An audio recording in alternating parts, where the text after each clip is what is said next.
నమస్కారం public vision వార్తలకు స్వాగతం. నా పేరు సుమలత. వార్తలు ముందుగా హెడ్లైన్స్.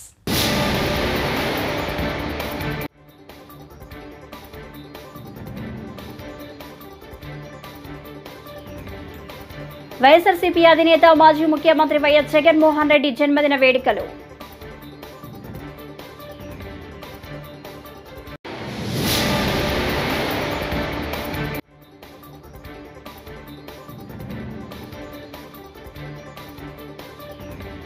నా తండ్రి పేరు చెప్పుకొని ఇక్కడి వరకు రాలేదు, నిప్పులు చెరిగిన రేవంత్ రెడ్డి.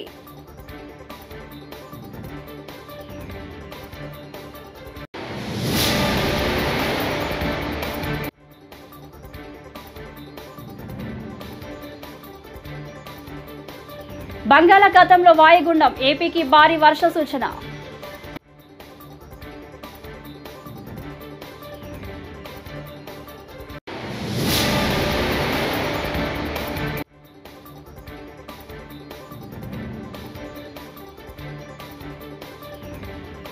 మిషన్ భగీరథలో 1000 కోట్లు తీసేశారు మంత్రి కోమటిరెడ్డి. ఇక డీటెయిల్స్ చూస్తే, వైఎస్ఆర్సీపీ అధినేత మాజీ ముఖ్యమంత్రి వైఎస్ జగన్మోహన్ రెడ్డి జన్మదిన వేడుకలు తెలుగు రాష్ట్రాలతో పాటు వివిధ దేశాల్లో వైఎస్ఆర్సీపీ శ్రేణులు, అభిమానులు ఘనంగా నిర్వహించారు. ఏపీలో పార్టీ నేతల ఆధ్వర్యంలో విస్తృతంగా సేవా కార్యక్రమాలు చేపట్టారు. తాడేపల్లిలోని కేంద్ర కార్యాలయంలో పుట్టినరోజు వేడుకలు అట్టహాసంగా నిర్వహించారు. వైఎస్ఆర్సీపీ స్టేట్ కోఆర్డినేటర్ సజ్జల రామకృష్ణారెడ్డి భారీ కేక్ కట్ చేసి శుభాకాంక్షలు తెలిపారు. అనంతరం అక్కడ రక్తదాన శిబిరం, సేవా కార్యక్రమాలు నిర్వహించారు. బర్త్డే వేడుకల్లో భాగంగా పార్టీ కేంద్ర కార్యాలయం వద్ద కోలాహలం నెలకొంది. పార్టీ జెండాలతో జగన్కు విషెస్ చెబుతూ పార్టీ నేతలు జోరుగా నృత్యాలు చేశారు.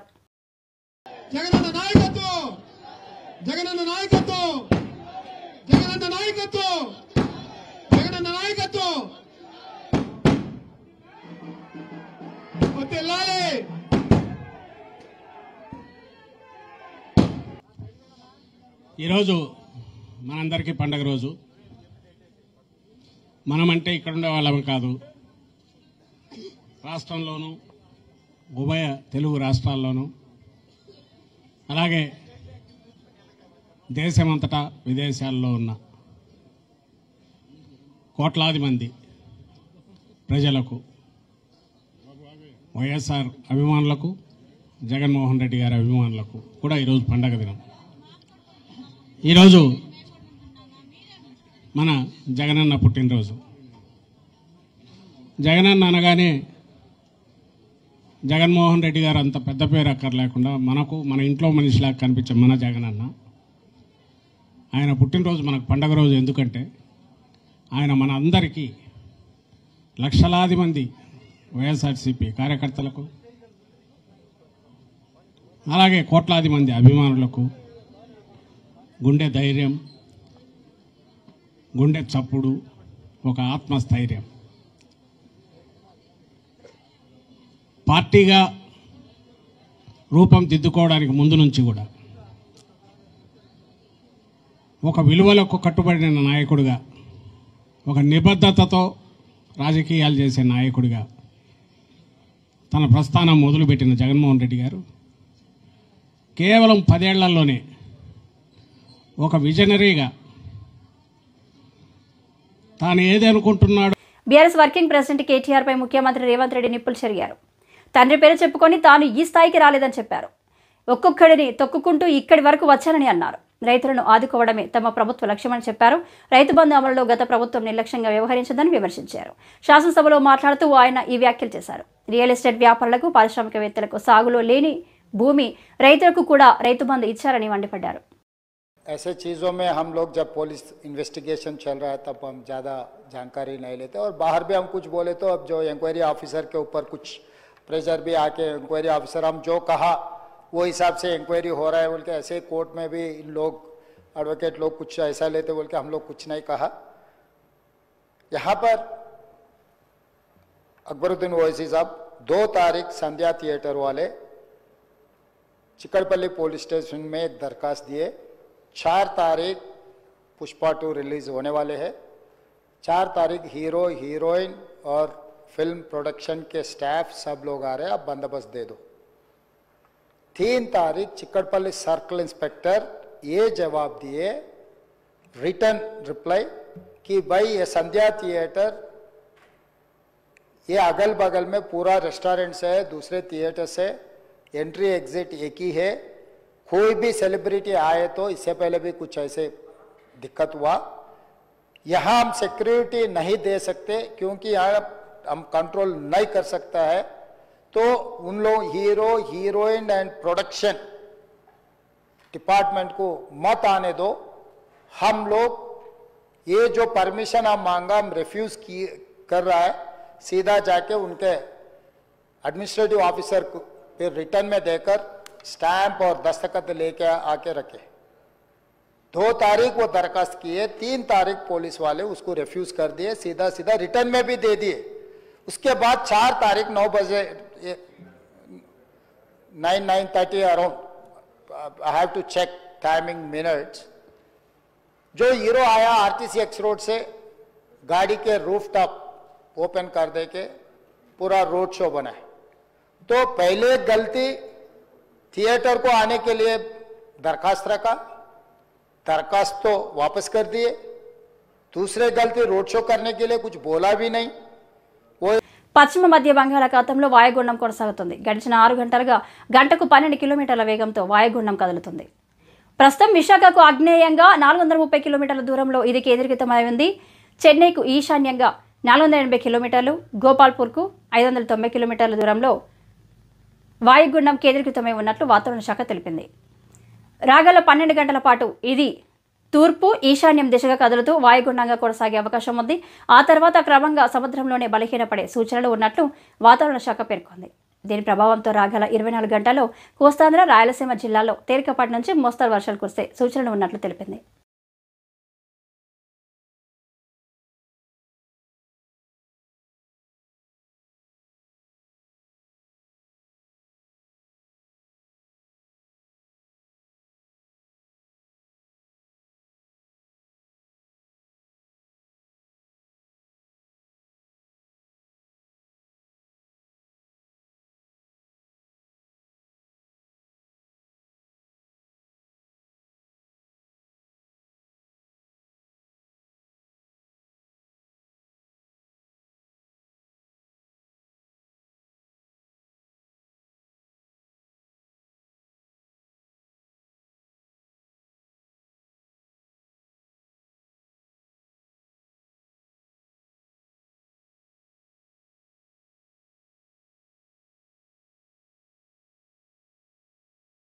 ఉచిత విద్యుత్ పేటెంట్ కాంగ్రెస్ దేనని మంత్రి కోమటిరెడ్డి వెంకటరెడ్డి అన్నారు.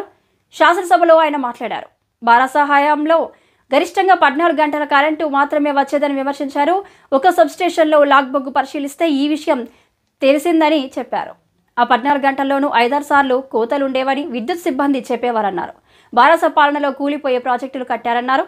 మిషన్ భగీరథ ద్వారా కుళాయి నీళ్లు వచ్చాయని ప్రజలు చెబితే మరోసారి ఓట్లు అడిగామని కోమటిరెడ్డి అన్నారు. మిషన్ భగీరథలో 50,000 కోట్లు తినేశారని ఆరోపించారు. ఒకటే విషయం చెప్తా సార్, కేటీఆర్ గారు మీరు ఒకటే విషయం, నీ ధైర్యం, నీ గుండె ధైర్యం చేసుకొని నువ్వు కాంగ్రెస్ పార్టీకి మేనిఫెస్టో అంటే భగవద్గీత, బైబిల్, ఖురాన్ లాంటిది చెప్పింది చేస్తాం. నీ మేనిఫెస్టో ఏం చెప్పినావు? దళిత ముఖ్యమంత్రి, దళితుల 3 ఎకరాలు, 3 కాదు 2 ఉంటే ఒకటి యాడ్ చేస్తా, బోరేస్తా, మోటార్ వేస్తా, పండు రైతుని చేస్తా, కేజీ టు పీజీ. నీ బిడ్డ వస్తే అల్లుడు వచ్చాడు అనుకుంటావు, గొర్రెలు మేకరాన్ని కట్టేస్తావు. 1 కాదు 2 కాదు, లక్షల అబద్ధాలప్ప. ప్రపంచంలో ఏ నాయకుడు, ఏ పార్టీ కూడా అంత బోగస్ మేనిఫెస్టో ఇయ్యాడు. 2000 కోట్ల కొండా లక్ష్మణ్ బాబు దగ్గర ఆఫీస్ పెట్టినప్పుడు ఒక మాట అన్నాడు, ఆ రికార్డు తీద్దాం 10 లక్షల దారు ఉంటాయి. దళితుని ముఖ్యమంత్రి చేయకపోతే నా మెడ మీద అలా ఉండదు అన్నాడు. ఏం మాట్లాడతారు మీరు? అబద్ధాలకు బ్రాండ్ అంబాసిడర్లు. నువ్వు మాట్లాడు, రైతు భరోసా గురించి మాట్లాడు, రైతు భరోసా మీద చేయి. మీరు అడగకుండా ఇవాళ 2 లక్షల రూపాయల రుణమాఫీ 25 లక్షల మందికి. భారతదేశంలో చిన్న రాష్ట్రమైనా అప్పులు చేసినా మీరు ఇవాళ ఒక్కొక్క పైసా కాపాడుకుంటూ 25 లక్షల మంది రైతులకు మా ముఖ్యమంత్రి గారు ఒక్కసారే రుణమాఫీ చేసిండు. ఒక విధంగా ఇంకా ఎన్నో కార్యక్రమాలు చేస్తున్నాం, ఇవన్నీ మీకు తెలుసు. కానీ మీరు చెప్పేది మీరు ఏం చేయలే కాబట్టి ఆయన కూలేశ్వరం కట్టిందంట. దాని కాళేశ్వరం కాదు, కూలేశ్వరం. అధ్యక్ష ఒకటే అడుగుతున్నా, ఆ కూలేసో నీళ్లు వాడకుండా 1,52,00,000 మెట్రిక్ టన్నుల ధాన్యం పట్టించిన చరిత్ర తెలంగాణ రైతులది. అందుకనే తక్కువ మాట్లాడు, అయిపోయింది. 10 ఏళ్ళు నమ్మిన 2 సార్లు. ఇక నువ్వు నేను ఎక్కువ మాట్లాడకు. చర్చ సలహా ఇంటే సలహా నేను చెప్పిందల్లా చేస్తాం. అవసరం ఉంటే ప్రాణం తీసుకుంటాం తప్ప అబద్ధాలు ఆడం. మీలాగా మోసం చేయం. ఏదో 40 మంది బాగుపడ్డారు 10 ఏళ్ళ. ఇవాళ 50 లక్షల మహిళలు, ఈరోజు 50 లక్షల మహిళలకు. ఆంధ్రప్రదేశ్ ఉప ముఖ్యమంత్రి పవన్ కళ్యాణ్ పార్వతీపురం మన్యం జిల్లాలో శుక్రవారం పర్యటించారు. మక్కువ మండలం బాగుజోల గ్రామంలో 9 కోట్లతో నిర్మిస్తున్న రోడ్డుకు శంకుస్థాపన చేశారు. గ్రామంలో ఏర్పాటు చేసిన ఫోటో ఎగ్జిబిషన్ తిలకించారు. గిరిజన మహిళలతో కలిసి సరదాగా డ్యాన్స్ చేశారు.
కొరిష్టపాడు మండలం మేదరమెట్లలోని పోలీస్ స్టేషన్ శనివారం డీఎస్పీ మహమ్మద్ మోయిన్ సందర్శించారు. తొలుత ఆయనకు సీఐ మల్లికార్జునరావు, ఎస్ఐ మహమ్మద్ రఫీలు ఘనంగా స్వాగతం పలికి గౌరవ వందనం చేశారు. అనంతరం డీఎస్పీ స్టేషన్లో పలు కేసులకు సంబంధించిన రికార్డులను పరిశీలించారు. కేసుల పురోగతిని గురించి అడిగి తెలుసుకున్నారు. అనంతరం సిబ్బందికి పలు సూచనలు చేశారు.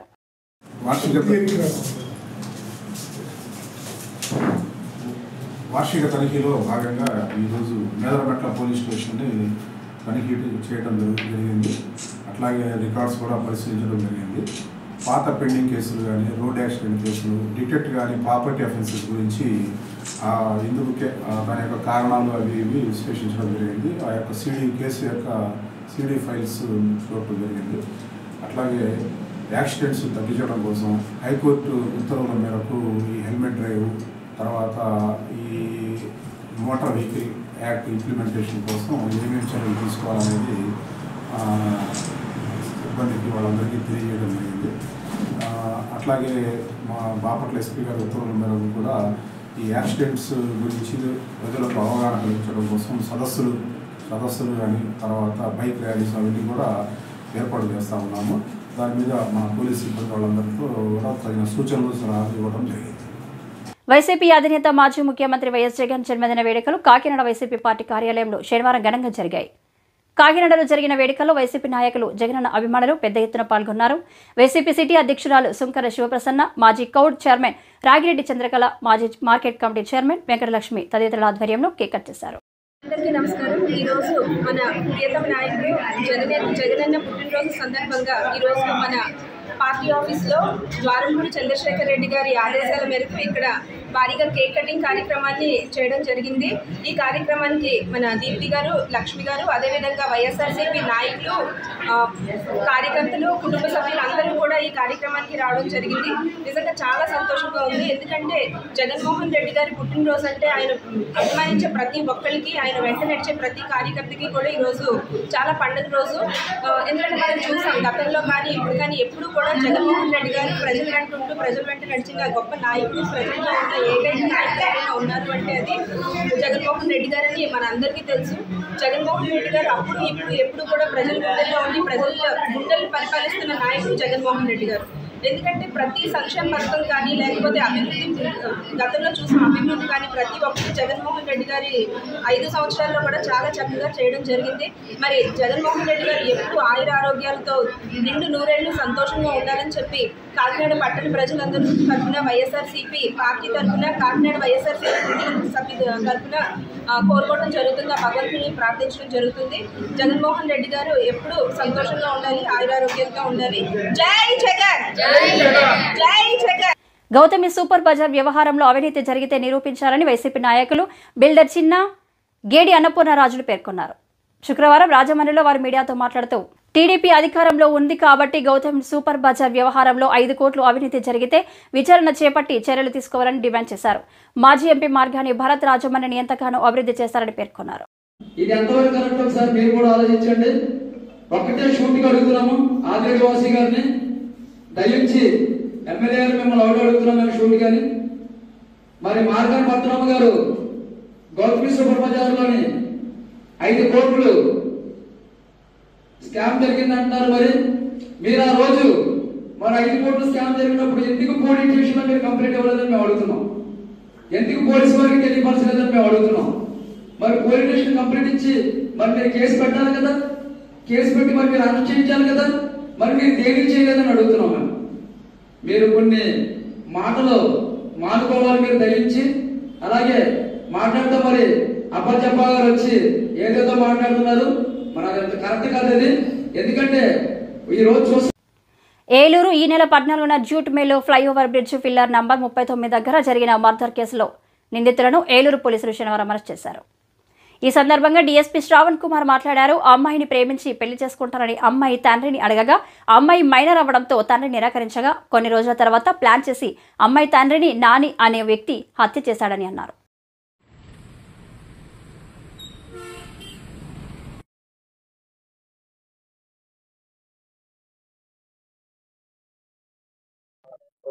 ఓకే, మీడియా మిత్రులందరూ కూడా నా నమస్కారం.